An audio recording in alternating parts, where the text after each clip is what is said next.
Bonjour à tous et merci d'avoir choisi cet atelier. J'espère que vous ne serez pas déçus.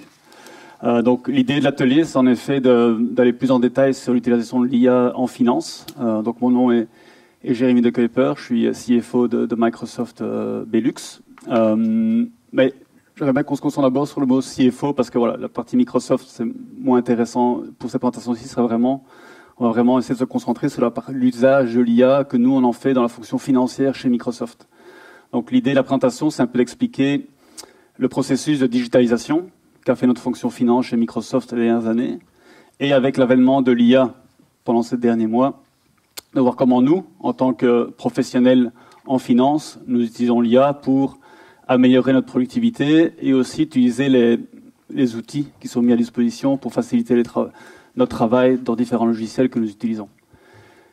Je laisserai du temps à la fin pour des questions-réponses, mais vu qu'on est une audience un peu plus petite, je préfère qu'on ait un dialogue. Si jamais il y a des questions par rapport à ce que je vais dire, ne pas hésiter à lever la main et on peut directement discuter. Avant d'aller plus dans le détail, juste un mot sur moi et sur mon profil. Donc en fait, j'étais CFO de Microsoft jusqu'hier. Donc techniquement... j'ai franchi le Rubicon depuis le 15 septembre et je suis devenu directeur des ventes pour nos clients du gouvernement fédéral. Mais j'ai quand même presté pendant 3 ans et demi en tant que directeur financier chez Microsoft. Et comme vous le voyez, avant, j'ai d'autres expériences, principalement en finance commerciale, dans des boîtes multinationales comme P&G et Coca-Cola. Donc, voilà, l'IA, on va aller plus en détail et voilà. Forcément, j'ai de l'expérience dans les grandes boîtes multinationales, mais clairement, l'IA, c'est au jour le jour.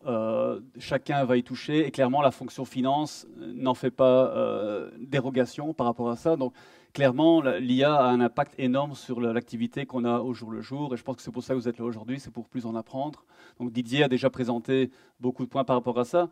Mais clairement, si je montre quelques exemples de différents secteurs par rapport à qui ont investi dans l'IA, avec plusieurs entreprises qui ont investi dans l'IA de manière assez rapide dans le processus, on voit qu'il y a des résultats impressionnants. On va revenir en détail. Donc on voit par exemple une boîte comme KPMG, en mettant un assistant digital, a permis de réduire de 41% les demandes en interne. Et on voit aussi les secteurs publics comme en Angleterre, le NHS, qui a permis d'avoir énormément de productivité en utilisant l'IA. Mais ça, je pense que Didier a déjà bien expliqué avant. Je ne vais pas aller plus en détail. Ce que moi, ici, j'ai envie de montrer un peu plus, c'est nous, chez Microsoft, en finance, le voyage qu'on a entamé, je vais dire, vers 2014-2015, quand une nouvelle directrice financière mondiale qui s'appelle Amy Hood est arrivée à bord du paquebot Microsoft.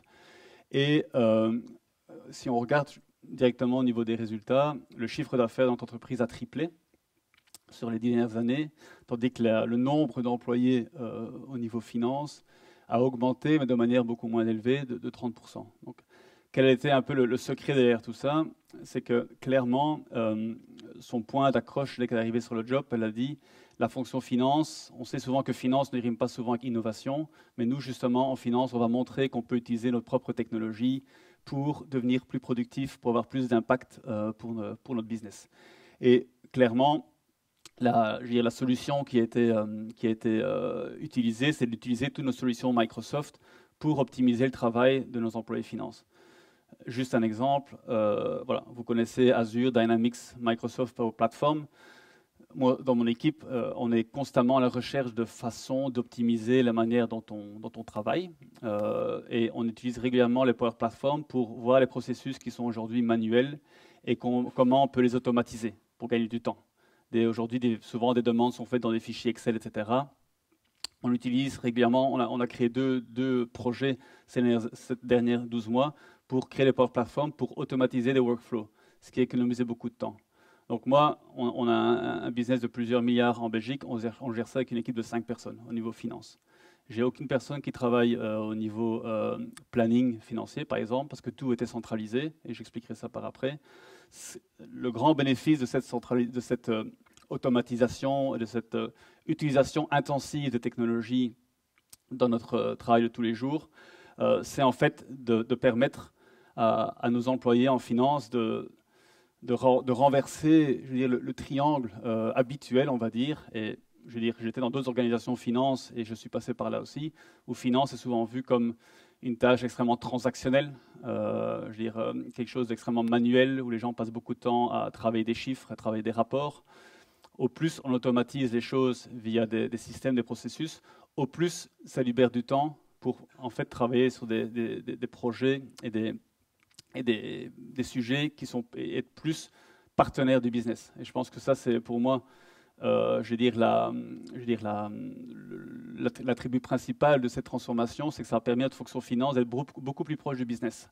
Et je pense que le fait que je puisse changer d'un job de CFO à un job de vente du jour au lendemain, c'est malgré tout une des preuves que la fonction finance chez nous, chez Microsoft, est extrêmement proche du business parce qu'on a automatisé tellement de tâches, la manière dont on travaille au jour le jour, que ça nous permet d'être constamment proche des équipes de vente, des équipes marketing, et on est vraiment vu comme des business partners.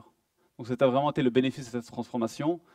Et encore une fois, il y a un aspect productivité, mais le contenu du rôle de finance était fort enrichi. Et moi, dans les profils que je recherche dans mes équipes, c'est quelque chose auquel je fais attention. Avoir des gens qui soient forcément des gens qui soient super techniques dans Excel, mais des gens qui vont pouvoir être vraiment des partenaires business extrêmement fiables. Et ça, c'est uniquement possible parce qu'on a pu automatiser énormément de tâches derrière qui nous permettent de dégager un maximum de temps pour être proche de nos partenaires dans le business, mais aussi proche de nos clients. En tant que CFO, j'ai l'occasion de discuter avec beaucoup de clients, ce que je n'ai jamais fait dans d'autres boîtes précédentes. Encore une fois, c'est grâce à ce temps qu'on a pu économiser en interne sous toutes nos procédures. Cette transformation, on l'appelle, j'aime pas trop le nom, je trouve ça un peu pompeux, ils appellent ça Modern Finance. En tout cas, c'est une transformation finance qu'on a fait sur les dernières années. Ça repose sur plusieurs piliers. Je n'irai pas trop dans le détail ici, mais il y a certains points qui sont importants. La première chose, c'est Discipline Core. Donc en fait, Microsoft, peu de gens le savent, mais notre backbone de ERP, c'est SAP. Ce qui peut paraître un peu interpellant, mais on n'a jamais voulu changer tout le ERP SAP. C'était extrêmement compliqué. On garde cette sous-couche du bâtiment qui est là. On a construit tous nos processus financiers au-dessus de cette sous-couche SAP, cette ERP, avec des modules Microsoft. Donc ça permet, souvent des clients sont un peu interpellés, il faut changer le ERP. Non, on a la puissance technologique, on a les outils pour construire tous nos outils de reporting au-dessus de cette base SAP, par exemple, si vous en avez une. C'est extrêmement important, c'est la partie data. On en a parlé tout à l'heure, Didier l'a mentionné. Si on fait tourner un modèle IA ou n'importe quel modèle sur les données qui sont fausses ou qui ne sont pas correctes, on court à la catastrophe, on va prendre les mauvaises décisions. Donc si aujourd'hui, à ma place, vous avez la directrice financière mondiale de Microsoft, c'est probablement le seul point qu'elle demanderait de retenir, c'est que avant d'ambitionner IA modèle, c'est extrêmement important de faire un travail sur les données, sur la donnée, la qualité de la donnée. La qualité de la donnée, les connexions entre les données. Donc nous, chez Microsoft, avant de faire cette transformation en finance, on a mis quasiment 1 an et demi à compiler toutes nos bases de données. Je pense qu'il y en avait 80 au niveau mondial. Tout était centralisé sur il y a des personnes techniques dans la salle, sur des lakes, des lacs Azure sur le cloud, qui après ont pu être utilisés pour, construire toute l'architecture financière qu'on a fait au-dessus. Mais le pas de la donnée, c'est un pas qu'il ne faut pas outrepasser, sinon on risque d'avoir un retour de flamme, je dirais, par rapport à ce niveau-là. Et forcément, la culture de l'innovation, là aussi, ça peut paraître un peu bateau, mais quand on recrute des gens, nous, c'est extrêmement important d'avoir des gens qui ont cette culture de l'innovation, qui vont arriver, qui vont vouloir changer les process, qui vont pouvoir... on ne cherche pas forcément les gens qui soient les plus techniques au niveau finance, mais les gens qui auront le mindset, l'ouverture de dire, OK, il y a un processus, c'est fou, les gens passent des heures à mettre des inputs manuels dans les fichiers. Il faut des gens qui aient la réflexion de dire, moi, je vais prendre un Power Platform, comme Christophe a montré, et je vais changer ça. Et c'est faisable. Ça prend 1 semaine, 2 semaines. J'ai vu des cas clairs par rapport à ça. Mais c'est quelque chose qui est extrêmement important. Cet aspect culturel, c'est une couche qu'il ne faut surtout pas ignorer. Et enfin, bien sûr, l'accélération avec l'IA. Je pense qu'il y a 2 ans, ça n'aurait peut-être pas été là. Maintenant, l'IA est là, c'est un nouvel outil. Et nous, en tant que fonction finance chez Microsoft, on est comme tous les financiers dans le monde. Ça arrive vers nous et même si on est Microsoft, on se pose la première question, c'est comment on peut l'utiliser.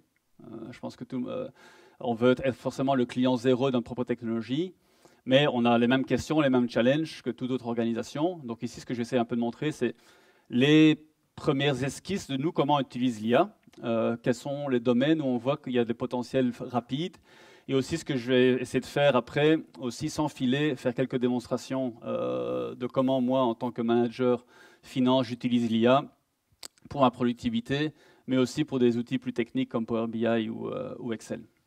Voilà, c'est clairement un aspect qui permettrait encore d'accélérer notre productivité au niveau finance. Et pour ceux qui sont intéressés, c'est un site qui est public, Modern Finance, où on explique tout le chemin qui a été parcouru au niveau de la fonction finance chez Microsoft.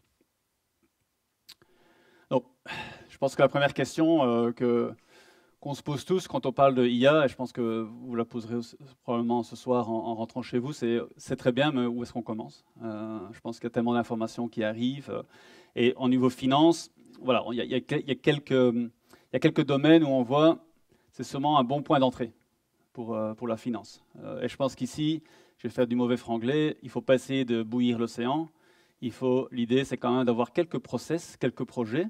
On se dit là, il y a peut-être moyen de tester l'IA. Et là, on peut essayer, tester, piloter et puis croître. Forcément, vous avez souvent en tête des processus dans votre boîte où il y a des bottlenecks, donc des goulots d'étranglement, des endroits où des choses simples, des contrats extrêmement complexes, comment on peut simplifier ça, des endroits où il y a des processus, il y a beaucoup de handover, donc il y a beaucoup de gens qui sont impliqués. Donc là, clairement, l'IA peut aider. Christophe a montré quelques exemples, mais j'en montrerai après aussi comment on peut simplifier quelques process. On voit, là, il y a un problème, les gens perdent trop de temps, là, il y a moyen de simplifier, et je pense que l'IA et les tools d'IA générative peuvent vraiment nous aider au niveau finance à accélérer et en tout cas tester un peu d'innovation dans ces domaines-là. Alors nous, chez Microsoft, on a identifié à travers l'entreprise différents processus et des tâches qui peuvent être simplifiées avec l'IA. Comme beaucoup de boîtes, c'est aussi simple que faire des brainstorming. Hein. On se dit, OK, voilà tous nos process. Qu'est-ce qui est super lourd et pénible pour les employés? Et après, on se concentre là-dessus. Je parlerai de finance, mais voilà. J'ai travaillé pendant 10 ans avec des collègues marketing dans d'autres boîtes. Et clairement, l'IA peut aider pour drafter des messages, des blogs, des posts social media. Aujourd'hui, beaucoup de gens passent du temps à poster des choses sur les médias sociaux, marketing. L'IA peut aider. Alors, encore une fois, vous avez eu des exemples. Au niveau légal, c'est la même chose. Drafter des contrats, des amendements. Il y a énormément d'exemples qui peuvent être là. Et bien sûr, au niveau finance, il y a énormément de processus qui peuvent être simplifiés. Je montrerai un exemple après, comment moi, avant, je passais mon temps à lire tous les rapports des analystes de Microsoft pour présenter un comité de direction. Maintenant, ça me prend 2 minutes. Comparer des politiques, améliorer des processus comment on dit, RFP, de demande publique, comparer les modèles financiers. Tout ça, ce sont des points d'accroche et des processus, des tâches qui peuvent être simplifiées avec l'IA. Après, si les gens sont intéressés pour les ressources humaines, etc., on a parlé des virtual agents, ce sont des exemples clairs, et on l'a démontré précédemment, ça ne prend pas des mois à développer. Ce sont des exemples clairs où ce sont souvent des endroits, ce sont des pain points. C'est compliqué, c'est lourd pour l'organisation et pour les clients, et qui peuvent être simplifiés grâce à l'utilisation de l'IA génératif. Donc nous, si on se concentre sur la partie finance, on n'a pas attendu l'intelligence artificielle générative chez Microsoft Finance pour lancer des projets avec l'IA. Comme Didier l'expliquait, l'IA existe depuis la machine de Turing dans les années 50. Mais forcément, il y a une accélération ces dernières années. Et moi, un point sur lequel qui m'a choqué positivement en arrivant chez Microsoft d'autres boîtes, c'est j'ai demandé, OK, j'étais tellement habitué à faire des prévisions financières tous les mois et des calculs d'actuels, etc. Ici, c'est fini, j'en fais plus. J'ai personne qui fait du financial planning dans mon équipe parce que tout le processus de financial planning est géré par du machine learning, par de l'intelligence artificielle. Donc, quand la CFO de Microsoft dit ces chiffres à Wall Street, ce sont des chiffres qui proviennent d'un processus de machine learning. Forcément, elle n'a pas fait ça du jour au lendemain. C'est un projet qui a duré 2 ans, où on a comparé en fait les inputs de chaque équipe au niveau mondial sur les ventes, c'était une lasagne d'input. Donc les équipes en Belgique donnaient une prévision qui était corrigée par les amis de l'Europe, corrigée par d'autres amis au niveau mondial. Et finalement, il y avait très peu de lien entre ce qui était les inputs des équipes de terrain et ce que le CFO voyait au niveau mondial. Ça prenait des semaines à compiler en termes de prévision. Ils ont lancé un projet de machine learning où finalement, en analysant les patterns de vente des mois précédents, c'est un processus de prévision qui est beaucoup plus précis que demander faire un bottom-up auprès de milliers d'employés au niveau finance et leurs business partners, forcément. Donc, on voit qu'au niveau de la précision des forecasts, et c'est éprouvé dans les modèles, on a 98-99% de prévision en termes de forecasting. Au niveau donc, c'est extrêmement solide. Moi-même, j'ai pu faire des projets, des ateliers avec des entreprises comme ArcelorMittal qui veulent aller dans cette direction-là. Moi-même, quand j'étais chez Procter & Gamble, je passais des semaines à faire des prévisions locales. Donc, tout ce temps-là, on voit 50% de réduction du plan de prévision. Du temps de prévision, c'est du temps qui peut être réinvesti, pas en réduisant les effectifs, mais justement en réallouant le temps des gens de finance pour faire des tâches qui sont beaucoup plus de valeur ajoutée que faire des prévisions qui seront de toute façon fausses. Donc ça, c'est un premier point qui est important. Et l'autre point, je trouvais qui était intéressant aussi, parce que ça peut aussi relier à d'autres industries, d'autres domaines, c'est que chez Microsoft, on signe des milliers de contrats ou des millions de contrats par semaine. Notre équipe de gestion des risques internes devrait faire 300, 500 personnes pour monitorer tous ces contrats, pour voir pour faire les tests, pour voir s'il y a des soucis dans ces deals. Grâce à l'intelligence artificielle et la machine learning, on a pu calculer les patterns en fait, de quand il y a tel type de client dans tel type de pays, tel type de contrat avec tel type de conditions. On sait qu'il doit y avoir une alarme, un procédure d'alarme qui doit apparaître. Et donc, ça permet, nos équipes d'audit gèrent ce modèle-là. Ils font passer tous les contrats avec toutes les données de manière, je dirais, journalière. Et les contrats qui sont point d'interrogation ressortent. Et là, ils peuvent aller et investiguer. Donc, c'est extrêmement intéressant. Si vous reliez ça à d'autres domaines, repérer potentiellement les clients qui pourraient être en défaut de paiement par rapport à leur historique, on peut voir énormément d'hypothèses et de use cases qui pourraient apparaître dans d'autres domaines. Mais ça nous a permis forcément d'être beaucoup plus efficaces pour détecter les anomalies et d'intervenir beaucoup plus tôt en cas de problème, dans les contrats, pour éviter tout risque à la fois pour nous et surtout pour les clients.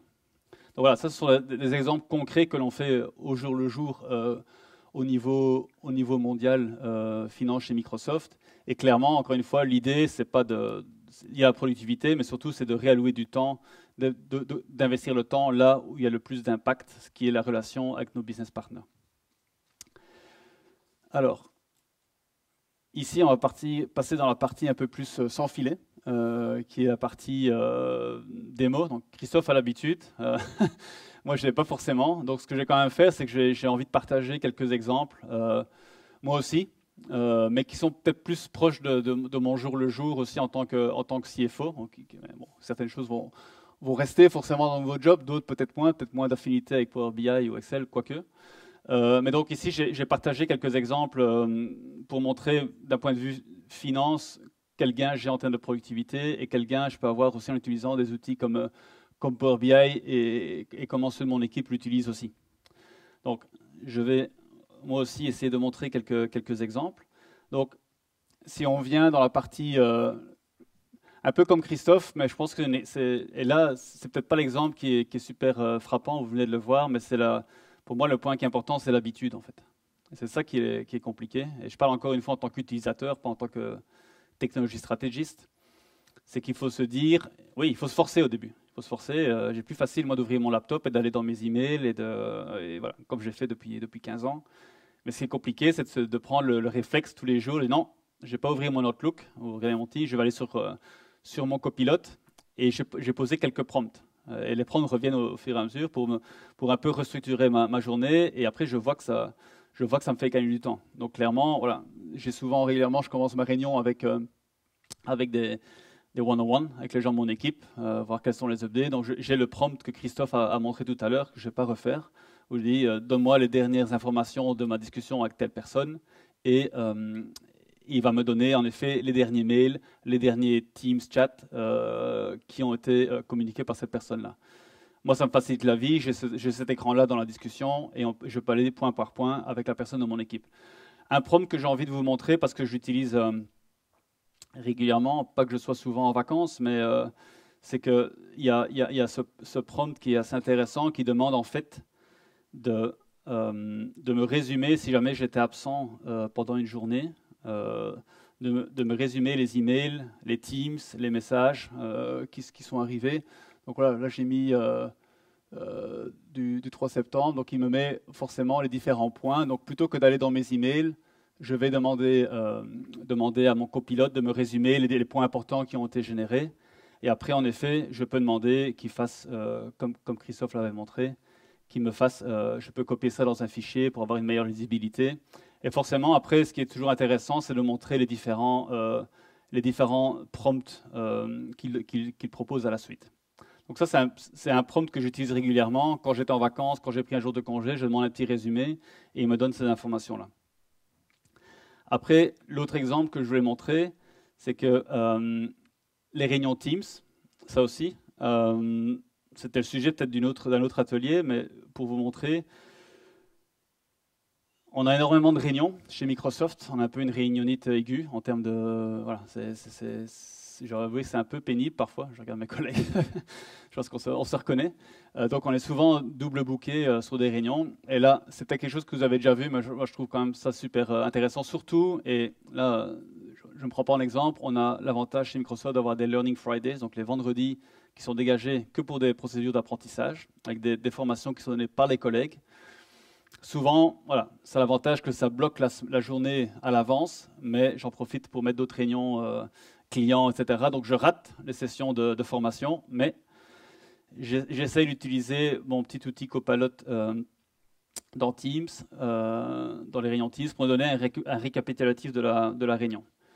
Donc là, il est en train donc forcément, il y a la vidéo. Il me dit qui a parlé. Lola, notamment, et quel est le résumé de la réunion. Et ce qui est intéressant aussi, c'est qu'après, voilà, on voit comment at mention, donc si mon nom était prononcé, je peux le voir. Je peux aller directement au moment de la réunion où mon nom était prononcé. Et après, je peux aussi chatter avec le copilote de la réunion pour poser des questions. Donne-moi un résumé de la réunion, etc. Je pense que voilà, en préparant cette réunion, j'avais déjà posé quelques questions qui réapparaissent.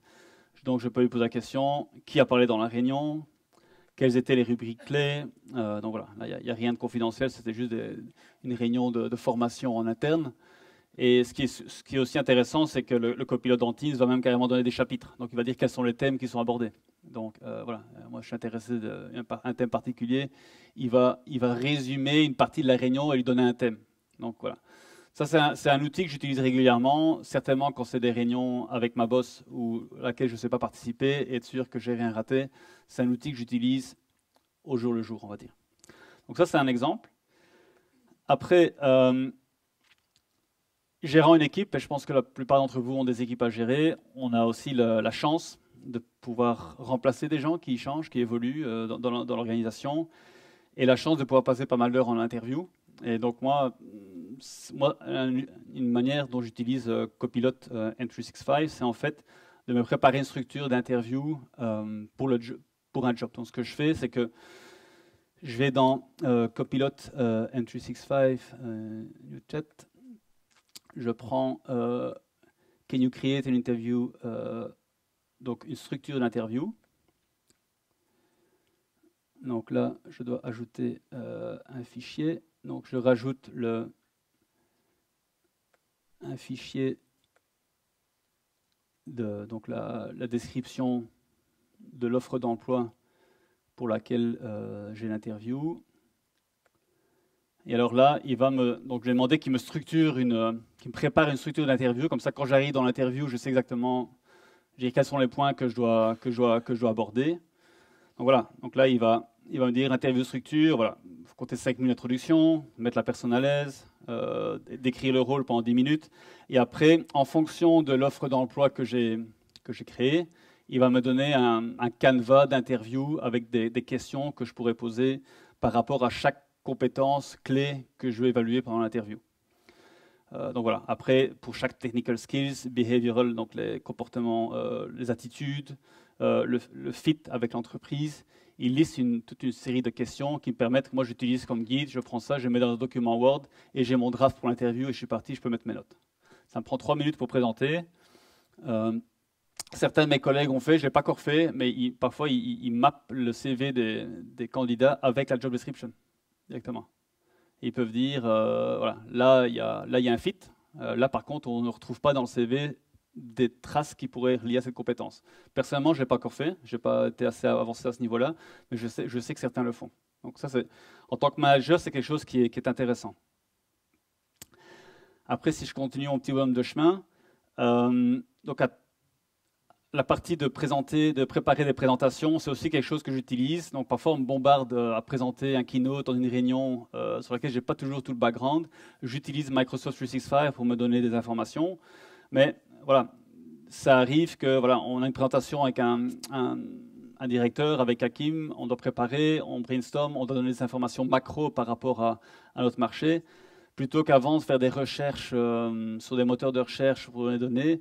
Maintenant, voilà, si on veut donner un tableau, par exemple, je veux dire, on veut parler de la partie du PIB par pays, par exemple. On veut savoir quel est le PIB par habitant par pays et les mettre dans l'ordre croissant et mettre les principales entreprises sur les 5 dernières années. Pour mettre ça en slide d'introduction, on fait souvent ça, un peu un aspect macro par rapport à une introduction macro avant d'aller dans le topic. Voilà, directement, Copilot donne le tableau, c'est un copy-paste dans le slide et on est parti. C'est quelque chose qui est pratique. Et forcément, après, si je veux comprendre un peu je veux dire, ce qui se passe en Irlande, parce que je vois qu'ils ont un PIB par habitant qui est assez élevé, quelque chose auquel je ne m'attendais pas, c'est forcément quelque chose que je peux demander. En français, en anglais, ce n'est pas un souci.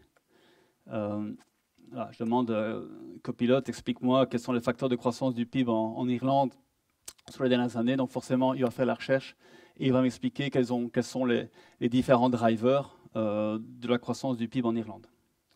Donc ça, encore une fois, c'est quelque chose qui me sert en tant que préparation de présentation, de collection d'informations. Une autre partie, comme l'expliquais précédemment, c'est que en tant que CFO, j'ai aussi un devoir par rapport au comité de direction de donner des updates par rapport aux résultats de l'entreprise. On rapporte nos résultats trimestriels. Donc avant, Satya Nadella et Amy Hood faisaient la présentation. Le lendemain matin, je lisais les earnings reports, je lisais en détail les commentaires des analystes pour comprendre quels étaient les points d'influence, les questions des analystes, quelles étaient les inquiétudes ou les intérêts des analystes par rapport à notre santé financière.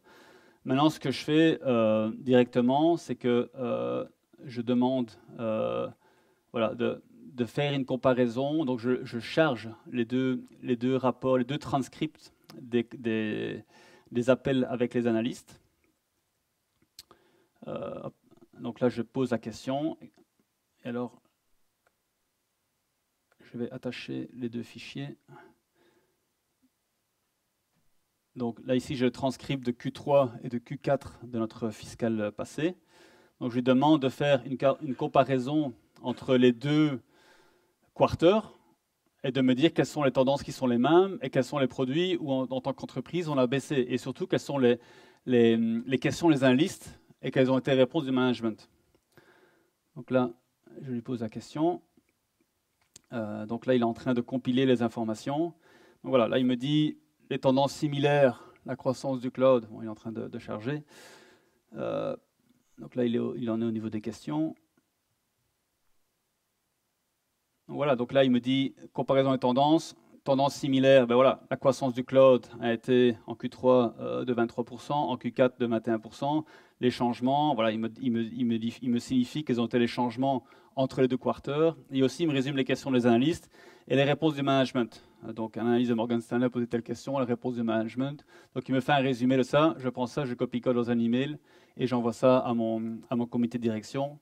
Ça m'a pris 2 minutes plutôt que de lire en détail tous les rapports des analystes. Donc ça, c'est la partie, je vais dire, plus productivité de mon job. Après, je voulais aussi un peu plutôt montrer la partie, maintenant aller plus dans le détail par rapport à Copilot dans Power BI. Je pense que la plupart d'entre vous utilisez Power BI et dans mon équipe, on utilise Power BI de plus en plus. Et je vais juste montrer ici parce que c'est une vidéo. Là, je ne vais pas oser la faire en live. Donc ici, on voit la petite souris qui fonctionne. Donc en fait, on a un rapport. Ça, ce sont les rapports de nos revenus qu'on reçoit tous les jours dans Power BI chez Microsoft. Les données sont historiques, hein, donc ça n'a rien de confidentiel. Et donc, quelqu'un de mon équipe a demandé de donner un résumé détaillé de la performance de revenus en Belgique, un résumé par produit, avec, dans un tableau, avec type de revenu, type de produit et sous-type de produit, basé là-dessus. Donc directement, Copilot dans Power BI va donner ce tableau. Donc partie de produit, Modern Work, BizApps, Azure, le narratif, donc le Modern Work a cru de 15%, BizApps a cru de X%, le revenu est de Y, et il va même un niveau en dessous, donc ce qu'on appelle Super Ref Sum, c'est qu'il dit Modern Work, c'est une ligne de produit total. On peut aller en dessous pour comprendre la performance de Copilot, de notre suite Office, etc. Donc il va donner le détail. Donc ça c'est quelque chose qu'on utilise au jour le jour, plutôt que de... Voilà, on peut poser des questions, on peut dialoguer avec ces données, c'est quand même assez intéressant. L'autre utilisation de Power BI qu'on en fait, c'est qu'on a souvent des tableaux de données comme celui-ci. Et dans ma jeunesse, je passais moi-même mon temps à faire des tableaux Power BI pour mon management. Et ça me prenait du temps de sélectionner les tableaux. Ici, on peut juste mettre un prompt, créer une page pour analyser, visualiser les revenus, les tendances de revenus des différentes années fiscales et des différents mois, et il fait une proposition. Il analyse les données, il fait une proposition. Et là, voilà, ça c'est quelqu'un de mon équipe qui s'est filmé en train de le faire. Après, on peut mettre en page tout le rapport. Et là, ce qu'il demande, c'est qu'il rajoute un plugin Copilot directement pour lui poser des questions et demander qu'il fasse un résumé des données. Okay. Donc là, créer un narratif avec Copilot. Donc, OK, on a un tableau de données. Est-ce que tu peux me créer un narratif Avant, j'avais dans mon équipe des gens qui passaient un quart d'heure, une demi-heure par mois à regarder les données et mettre les narratifs pour un tableau qui allait pour l'Europe. Ici, maintenant, il utilise Copilot. Donc, il charge les données dans son tableau Power BI. Il a créé la demande. Et donc, on voit qu'au-dessus, ce n'est pas lisible, mais le rapport Power BI a donné les narratifs par rapport aux chiffres. Voilà, l'année a décru, etc. Donc, c'est quelque chose après qu'il peut utiliser et copier-coller dans un tableau je veux dire, pour notre management. Tout ça, je veux dire, relativement rapidement. Après, forcément, c'est un point de départ. On peut le modifier, on peut changer le chart, etc. Mais c'est une première proposition que le système fait par rapport à Power BI. Alors, je vais juste revenir encore une fois sur un point, parce que moi aussi, c'est sur le copilote pour Outlook. Je voulais juste aussi montrer, pardon, si je draft un mail, c'est quelque chose que j'utilise aussi régulièrement.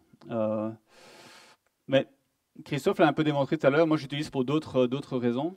Donc par exemple, si je veux dire à Aurélie, écris un mail pour remercier Aurélie d'avoir organisé l'anniversaire du MIC et de m'avoir permis de partager comment j'utilise l'IA dans mon activité journalière. Bon, je le mets ici. Il va générer un email. Voilà, je tiens à te remercier chaleureusement d'avoir organisé l'anniversaire du MIC. C'est un événement fantastique, j'ai beaucoup apprécié l'opportunité, etc. Après, forcément, je peux le faire plus long, plus court. Mais ce qui est intéressant aussi, c'est que mon néerlandais est correct.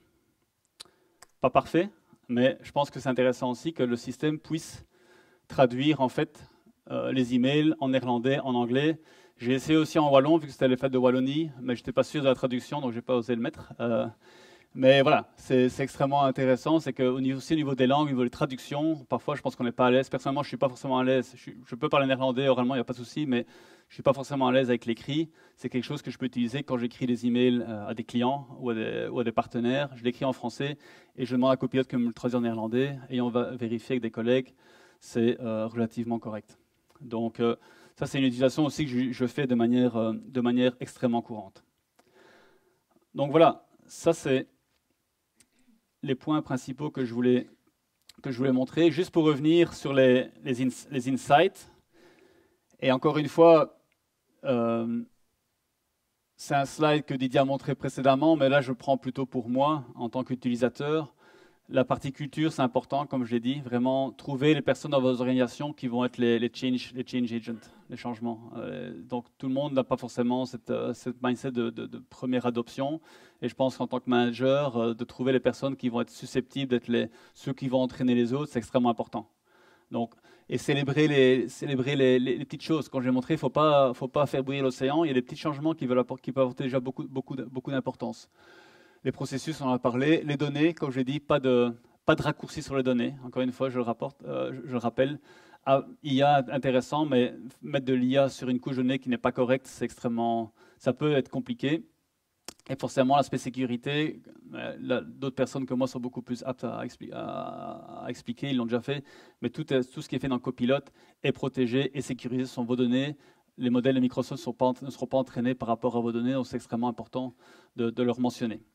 Donc voilà, l'opportunité, je dirais, de l'IA, elle est là pour tout le monde. Je pense que chacun d'entre nous, encore une fois, moi en tant que CFO, je me pose la question régulièrement, est-ce que j'en fais assez par rapport à ça? Oui, j'utilise un peu Copilot, etc., mais est-ce que c'est suffisant?